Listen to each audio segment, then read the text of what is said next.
tonight's panel. Shauna Thomas, the Washington bureau chief at Vice News. George Will, an MSNBC contributor and a syndicated columnist. And Maria Teresa Kumar, an MSNBC contributor and president and CEO of Voto Latino.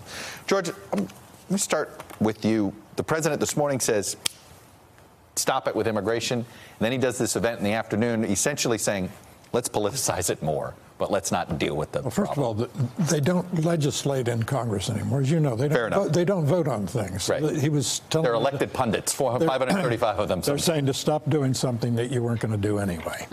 Second, in a way, he's exercising leadership because his base likes what he's doing, and a good many others do, which means millions of Americans are pleased by this. Can I give you a little rant on the subject of zero tolerance? Yes. Any policy, anywhere on any subject at any time that is based on zero tolerance of X is going to fail, because the whole point of zero tolerance is to make it unnecessary, indeed impossible to think, to exercise judgment. All over the country, it's now summer, and 12-year-old kids are setting up lemonade stands. Right. All over the country to sell 25-cent shots of lemonade, and police are showing up, or other government enforcers, to say you didn't pay your $500 business license, shut it down. But they're not doing that, is what you're saying. They're showing some judgment. Yeah, in Maryland, well, this happens. It's happened a couple times. A kid in Maryland a few years ago did what a little boy will do. He's 7 years old. He had a rectangular shape breakfast pastry. He chewed it into the shape of a gun and said, bang, bang. Suspended from school, and all kinds of panic ensued over violence in our schools. No judgment anywhere. And what you're seeing now at the border is an absence of judgment, institutionalized. End of rant. Fair enough. ran over the leadership issue. Well, I mean, I think there is something to be said for, is he a leader if he is pitting the pain of these people who have lost their children, who have lost their family members in what seems to be violent crime, which is a valid thing to talk about, with the pain of parents and kids who are being ripped apart. And trying to use either one of those for political gain is not leadership. It's just not. And I do agree with Mr. Will that, yes, there are people in his base who do appreciate what he's trying to do. And I don't think talking about immigration or being harsh on immigration is necessarily a bad thing, but how we do it and whether we can show compassion about it, and neither of those parents and neither of those issues is right or wrong.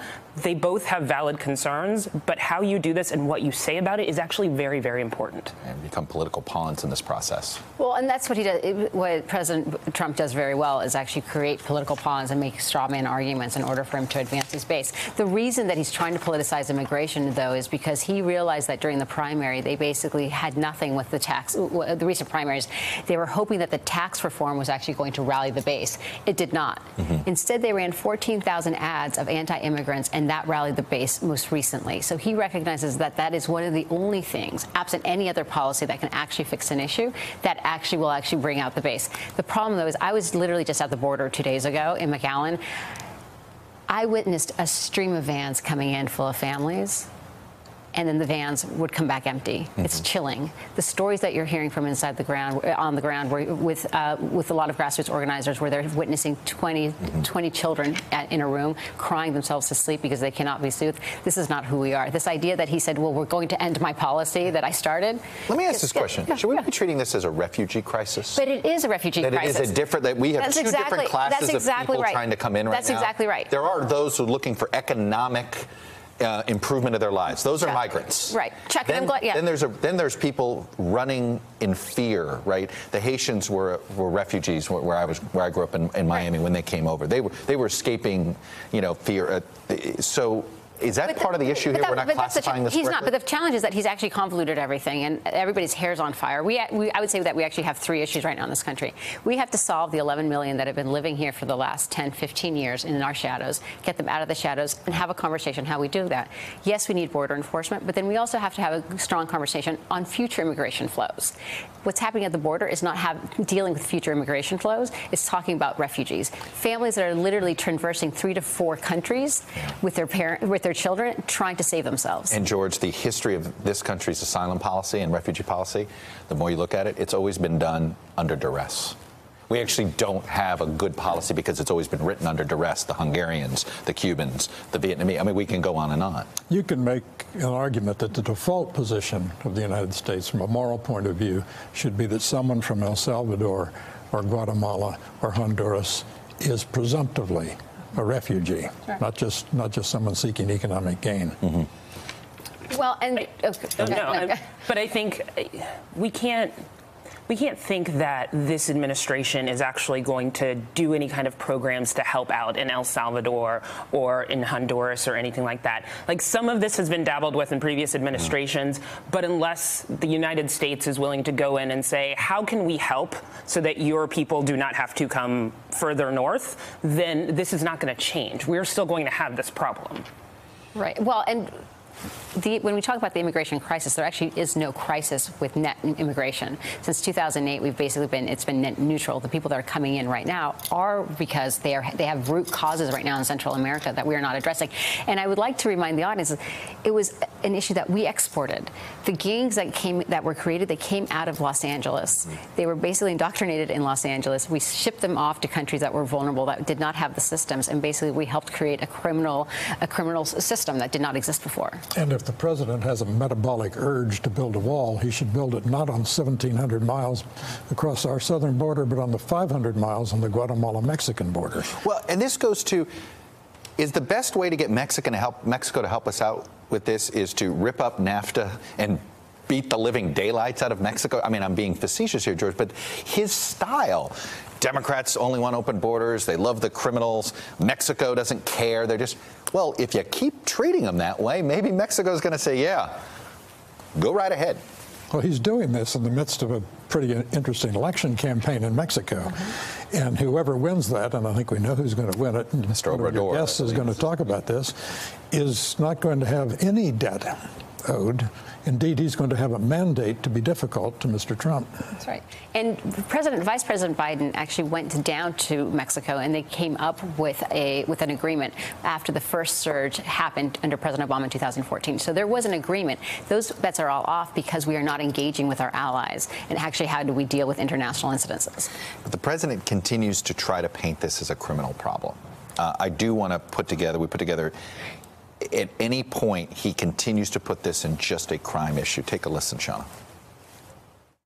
They could be murderers and thieves and so much else. You'll have killings, you'll have murders, you'll have this, you'll have that, you'll have crime. They endanger all of our children. We still have to maintain toughness, or our country will be overrun by people, by crime. They're drug traffickers, they're human traffickers, they're coyotes.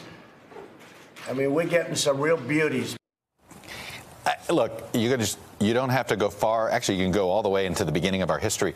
We always seem to find a way to classify a new group of people that are trying to come into this country as criminals, thieves, murderers. I think at one time, Southern Italians were for the mongrelization of America. I mean, it's been even worse than some of this language, but this is actually very familiar to our history. Yeah, it's to make them feel like they are unworthy to be here. It's to make them feel like you do not belong in this situation. I do think it's worth noting that, he isn't saying anything he hasn't said before. I realize that montage was basically from this week, right? But the campaign... Monday, Tuesday, Wednesday, Thursday. Every single day this week. It could have been any Monday. In 2016, it could have been. And I will say this for him. He's consistent. No one should be surprised that this is what this government is doing. George, I think the weird thing about this, the fact that we've sustained this sort of nativist streak that's happening in one part of the Republican Party, the economy's good. Usually the nativists rise up when the economy's shaky. The economy is so good that there are more jobs available than there are jobless, which is to say we need immigrants, not just immigrants in the agriculture sector where they're constantly needed. But if Mr. Trump is going to build his wall along our southern border, he's probably going to have to do it with illegal immigrant labor. That's how short construction labor is in this country. Well, not only that, the fear is some of these folks don't want to even come in temporarily to do the picking because there's fear. Well, one of the biggest pieces that I heard from McCallum was that their economy is down because people that would basically cross the border just to do everyday commerce all of a sudden cannot. Last year, the Target CEO basically said that their Target sales along the border was down 11%. It's impacting the economy in really large ways that it's going to reverberate, not just there. The paradox of border enforcement is that time was, for decades, people would go over and come back. Exactly, right. Then we sealed the border and said, well, if we can't go over and come back, we're going to stay here because we can't come back. And then you have, and then of course it only creates more demonization of what's on the other side. The other fact is, we do have this gang issue. Is there a way of separating it out? But the gang issue is so small. It's so minuscule. I think that we have to have, we have to be rough on that. That's what I mean. Can we separate? Is there a way to detach it? Oh, we know he doesn't. But is there a clean way to separate it out?